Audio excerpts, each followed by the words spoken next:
세계 정세 해부에 다시 오신 것을 환영합니다. 시청자 여러분, 미국은 지금 이란 이슬람 공화국 정권을 끝장낼 역사적 기회를 눈앞에 두고 있습니다. 미국 재무장관 스콧 베선트가 이슬람 정권의 고위 관료들을 대거 제재하겠다고 밝히는 한편 트럼프 대통령은 미국의 무기와 군사 자산을 중동으로 계속 이동시키고 있습니다. 동시에 미국의 유력 인사들과 일부 전직 국무장관들까지도 이 역사적 기회를 놓치지 말고 미국의 철천 지원수라고 불러온 상대를 결판내야 한다고 촉구하고 있습니다. 그렇다면 미국은 어디까지 준비했는지 지금부터 함께 보겠습니다. 먼저 미국 재무장관 스콧 베선트가 자신의 공식 채널에 올린 발언부터 보겠습니다. 그는 미국이 이란 국민과 함께 서 있으며 이란 국민이 요구하는 평화와 정의의 호소를 지지한다고 말했습니다.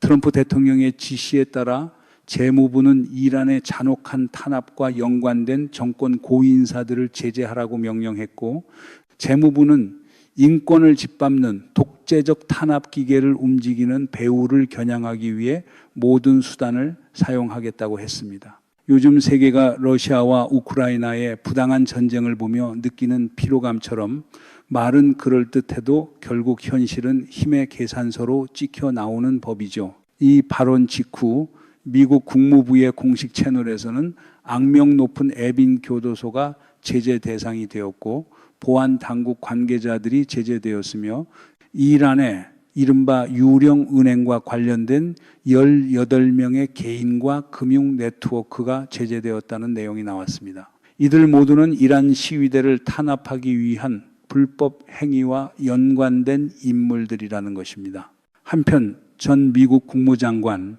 마이크 폼페이오도 트럼프 대통령에게 지금 이 నిర్정적 한 방을 넣어 이른바 카메네이를 끝내고 이슬람 공화국 정권 자체를 종식시켜야 한다고 촉구했습니다. 그는 이란 정권이 자연스러운 종말의 단계에 들어섰고 어떤 정통성도 없으며 그 어느 때보다 약해졌고 경제는 이미 붕괴했다고 주장했습니다. 따라서 충분한 압박이 가해지면 이 사악한 정권을 끝낼 수 있다고 말합니다. 미국의 적대적이고 국민에게 독재적으로 군림하는 정권을 상대로 이 역사적 기회를 낭비해서는 안 된다는 것이죠. 러시아와 우크라이나의 전쟁이 명분이라는 단어를 얼마나 값싸게 만드는지 매일 보여주듯 정권들은 늘 자기 이야기를 정당화하지만 결국 국민이 치르는 비용이 진짜 현실입니다. 그렇다면 트럼프 대통령은 어디까지 준비했을까요? 트럼프 대통령은 늘 그렇듯 시선을 흐리는 카드와 강한 바람 같은 메시지를 동시에 던집니다. 한쪽으로는 역사적 평화위원회 같은 말을 꺼내고 다른 한쪽으로는 군사자산과 무기를 중동으로 옮깁니다. 최근 폭스뉴스 보도가 몇 시간 사이 큰 관심을 끌었습니다. 폭스뉴스는 이란과의 긴장이 계속 고조되는 가운데 최소 한 척의 미국 항공모함이 중동으로 이동 중이라고 전했습니다.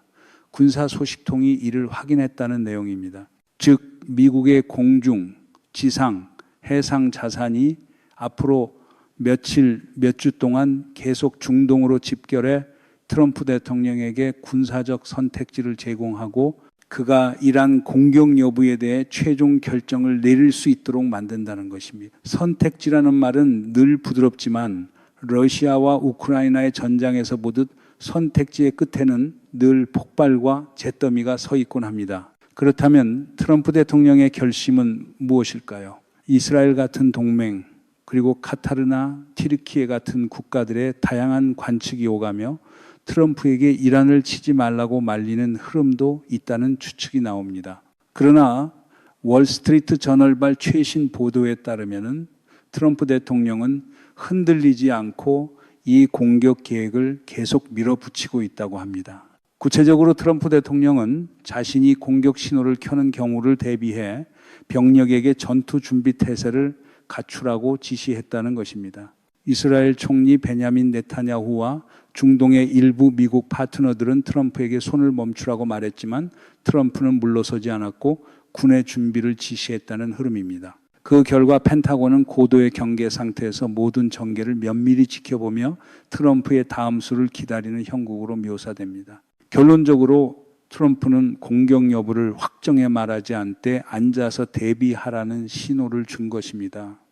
지시는 언제든 내려올 수 있다고요. 폼페이오의 말대로 이슬람 공화국 정권이 자연스러운 종말로 향하고 있다면 그 기회의 크기는 이란을 손바닥처럼 들여다본다고 주장하는 내부자와 분석가들이 더 강하게 말하는 부분이 있습니다. 그들은 세계가 하늘이 준 기회를 놓치고 있다고 말합니다. 그 핵심은 이란 이슬람 혁명 수비대 IRGC 내부의 균열입니다. 공개적으로 탈령의 물결, 자리에서 이탈하는 흐름이 있다는 이야기입니다. 군 계급장과 보직을 받지 않겠다는 움직임이 나오는데 그 이유는 그 자리가 곧 국민을 향해 발포해야 하는 자리와 연결되기 때문이라는 설명입니다. 특히 2026년 1월 8일과 1월 9일에 학살이 정점에 달했다는 서술과 함께 IRGC 고위 인사들 일부가 이탈을 선언했다는 주장까지 이어집니다. 구체적으로는 2026년 1월 9일 탄압이 최고조에 달했을 때 IRGC 정보부서가 내부 이탈 사태를 수습하고 있었고 몇 시간 뒤 그 내용이 삭제되었다는 식으로 전해집니다. 그리고 이런 메시지는 2009년, 2019년, 2022년에 대규모 시위 때도 없었다는 비교가 붙습니다. 여기서 중요한 것은 독재 체제가 경제 위기나 인플레이션만으로 무너지는 경우는 상대적으로 드물고 무장 조직이 불복종하거나 탈영하거나 명령을 거부할 때 무너진다는 논리입니다. 러시아와 우크라이나의 전쟁에서도 결국 전쟁을 지속시키는 것은 총과 연료와 명령 체계인데 그중 하나가 끊기면 현실이 급격히 바뀌는 것을 우리는 봐왔습니다. 베네수엘라 사례가 자주 비교됩니다. 인플레이션이 13만 %까지 치솟고 심지어 1000% 같은 수치가 거론되어도 체제는 버텼고 국내 총생산이 80% 붕괴하고 국민이 굶주림으로 10kg을 잃어도 버텼다고들 말합니다. 그러나 결국 마두로 정권이 무너진 것은 병사들이 발포를 거부했고 반공도 없었고 저항도 없었다는 식으로 설명됩니다. 루마니아의 1989년 역시 군이 발포 명령을 거부하자 체제가 무너졌다고 서술됩니다. 그리고 이란의 1979년도 망명한 전 왕비가 말하길 팔라비 왕조가 경제 위기나 시위만으로 무너진 것이 아니라 군이 명령을 거부하고 발포하지 않았기 때문에 무너졌다는 이야기입니다. 여기에 또 하나의 중요 정보로 이란에서 외국인 용병 800명이 시위대 학살에 가담했다는 주장도 등장합니다. 이유는 이란인이 이란인에게 총을 겨누기를 거부했기 때문이라는 설명입니다. 쉽게 말해 혁명 수비대도 이란인이고 경찰과 군대도 이란인이며 그들에게도 가족이 있다는 점이 강조됩니다. 그래서 폼페이오나 미국 상원의원 린지 그레이엄 같은 인물들이 트럼프에게 기회를 잡으라고 반복해서 촉구한다는 구조입니다. 폭스뉴스는 군 소식통을 인용해 트럼프 대통령도 이미 그 기회를 활용하고 있다고 말합니다.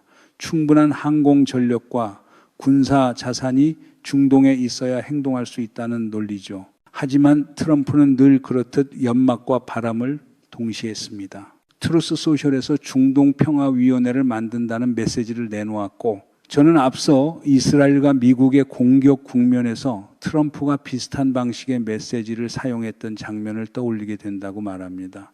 이스라엘이 치기 전엔 외교를 말하고 미국이 치기 전엔 이 주 뒤에 결정하겠다고 말하는 식이었습니다. 이번에도 트럼프는 평화위원회가 설립되었다고 공식적으로 말하며 구성원은 곧 발표되겠지만 역사상 가장 위대하고 가장 명예로운 위원회가 될 것이라 주장했습니다. 그리고 트럼프의 사위 제러드 쿠슈너가 그 위원회의 일원일 것이라는 관측도 따라붙습니다. 오늘이 중동의 역사적 시작이며 가자 이란 등에서 평화를 촉진할 수 있다는 말들이 나오지만 말은 말일 뿐입니다. 트럼프가 진짜로 공격과 정권 종식을 통해서만 진정한 평화가 온다고 주장할 가능성도 열려 있습니다.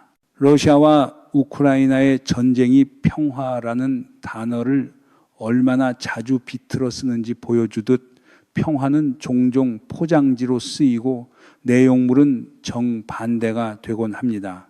그렇다면 트럼프가 실제로 공격한다면 어떤 무기를 쓰게 될까요? 지금부터 미국이 보유한 이란의 전략시설을 선제 타격할 수 있는 전력에 대해 하나씩 분석해 보겠습니다. 미국은 지하 심층 시설을 무력화하기 위해 최적화된 스텔스 전력과 지하 시설 관통 능력을 갖춘 무기 체계를 세계 최고 수준으로 보유하고 있다고 평가받습니다. 이 능력은 2025년 6월에 이른바 미드나이트 해머 작전에서 이란 핵 프로그램을 기습적으로 타격하며 거의 절대적 수준의 기습성을 보였고 의미 있는 군사적 반응을 거의 받지 않았다는 서술로 강조됩니다. 장거리 정밀 방공 회피 능력은 이란이 탐지, 추적, 요격을 어렵게 만든다는 주장입니다. 그 중심축은 미국 잠수함입니다. 은밀하게 작전하고 먼 거리에서 미사일을 발사해도 위치가 노출되지 않는 장점 때문에 선제 타격 시나리오의 핵심으로 언급됩니다. 2025년 6월 작전에서는 잠수함이 이란 시간 기준 새벽에 토마호크 미사일을 발사해 나탄즈와 이스파한 같은 목표를 약 30분 동안 타격했고 그로써 방공망을 무력화하며 전략적 기습을 극대화했다고 묘사됩니다.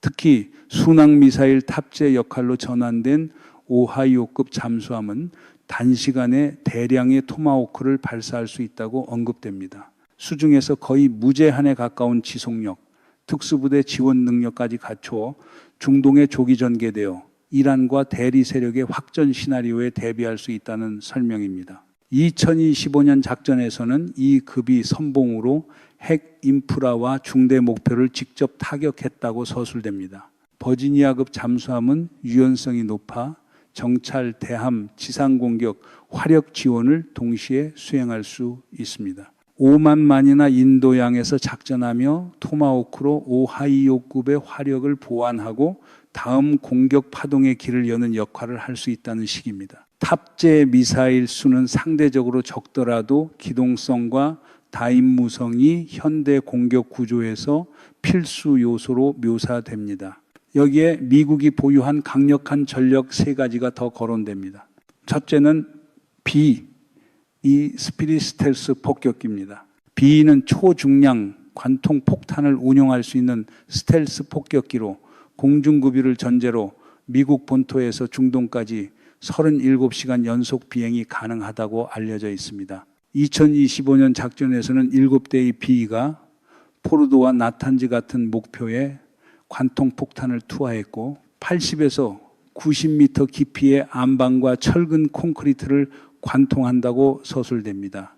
레이더 반사 면적이 극도로 작아 방공망에 잡히기 어렵다는 점이 강조되며 거의 독점적 수준의 능력으로 표현되기도 합니다.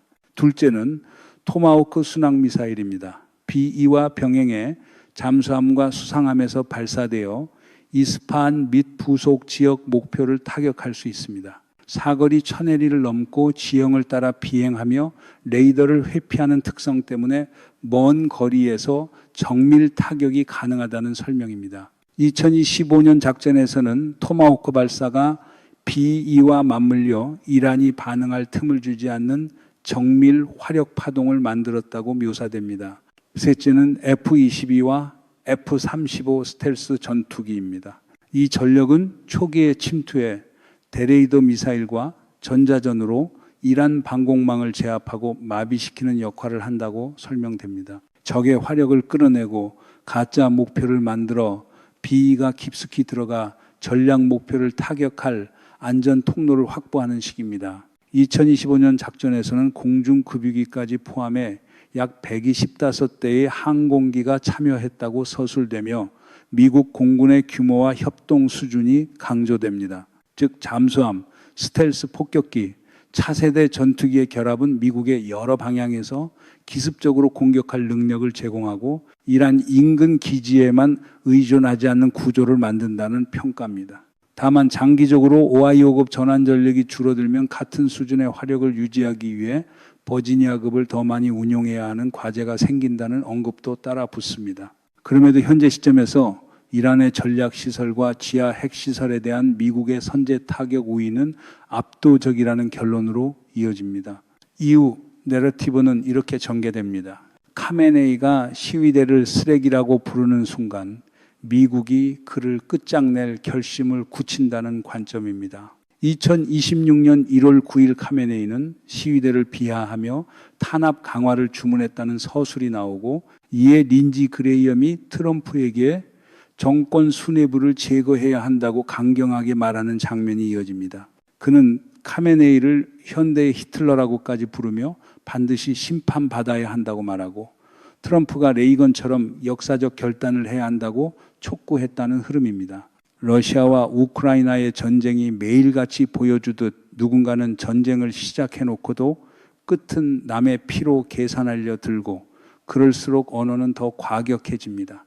또한 분석가들은 미국이 이란에 대한 전면전에는 아직 완전히 준비되지 않았을 수 있다고 말합니다. 뉴욕타임스 보도에 따르면 펜타곤이 트럼프에게 충분한 병력과 계획 수립을 위해 시간을 더 요청했고, 그 이유 중 하나로 항공모함 전단이 핵심 전력이라는 점이 언급됩니다. 그러나 당시 미 해군은 중동에 즉시 배치된 항공모함이 없다는 식으로 서술됩니다. 미국이 운용하는 11척의 항공모함 중 7척은 본토에서 정비나 보급 중이고, 한 척은 카리브해에서 베네수엘라 관련 작전에 투입되어 있으며, 3척은 극동해, 또 한 척은 동남아 지역에 배치되어 있다는 설명입니다. 그리고 USS 에이브러햄 링컨이 태평양에서 중동으로 향한다는 보고가 있으나, 이란 인근에 도달하려면 최소 일주일은 걸린다는 관측이 붙습니다. 그렇다면 실제 행동이 있으려면 미국은 추가 화력을 이동시켜 이란 목표를 타격하는 것뿐 아니라 지역 내 미군과 동맹을 방어할 태세도 갖춰야 한다는 결론이 나옵니다. 하지만 항공모함이 없다고 해서 미국이 무력한 것은 아니라는 주장도 이어집니다. 항모가 해상에 없어도 공군 전력은 공격 범위에 들어와 있으며 언제든 파괴적인 타격을 가할 수 있다는 것입니다. 미군 기지는 카타르의 아루데이드, 아랍에미리트의 알다프라 같은 곳에 자리해 있고 공격 전력을 운용할 수 있다고 서술됩니다. 튀르키예의 인질리크 기지에는 전술 핵무기까지 저장되어 있다고 알려져 있다는 표현도 등장합니다. 여기에 쿠웨이트, 바레인, 이라크, 요르단의 전략적 공항까지 더하면 워싱턴의 신호 하나로 수십 대의 전투기와 폭격기가 무장과 연료를 갖춘 채 출격 대기할 수 있다는 구도입니다. 이스라엘 측 움직임도 언급됩니다. 네타냐후 총리는 최고 군지휘부와 긴급 협의를 했고, 이스라엘은 이란의 핵과 미사일 프로그램에 분명한 이해관계가 있으며 공군이 고도의 경계 상태에 있다는 식입니다. 미국과 이스라엘의 기획자들이 정권 붕괴 또는 이란의 위험한 행동 가능성에 대비해 공조 방안을 논의 중이라는 서술이 뒤따릅니다. 결국 네타냐후는 어떤 일이 벌어질 수 있는지 전반을 보고받고 있다는 흐름입니다. 그리고 이란을 더욱 불안하게 만드는 상징으로 이른바 종말의 날 항공기, 즉 이사비 나이트워치의 등장 이야기가 나옵니다. 2026년 1월 초 캘리포니아와 워싱턴의 항공 추적자들이 국가 공중지휘소로 불리는 보잉 242 나이트워치를 포착했다는 서술입니다. 전 세계에 4대뿐이며 전자기 펄스와 핵폭발, 열복사에 견디도록 만들어져 최악의 상황에서도 정부의 연속성과 지휘 통제를 보장하는 것이 목적이라는 설명이 붙습니다. 지상의 지휘소가 파괴되거나 손상될 때 공중의 펜타곤처럼 기능하는 이동식 대피소라는 표현도 나옵니다. 이 항공기가 대형 민간 공항에 나타나는 것은 극히 드물다고 알려져 있는데 2026년 1월 9일 한 대가 네브래스카의 기지에서 출발해 로스앤젤레스 국제공항에 착륙했다고 서술됩니다. 그리고 이것이 이사비 프로그램의 51년 역사에서 로스앤젤레스에서 목격된 첫 사례로 묘사되며 워싱턴이 최고 수준의 대비 태세에 들어갔다는 신호로 해석된다는 주장도 나옵니다.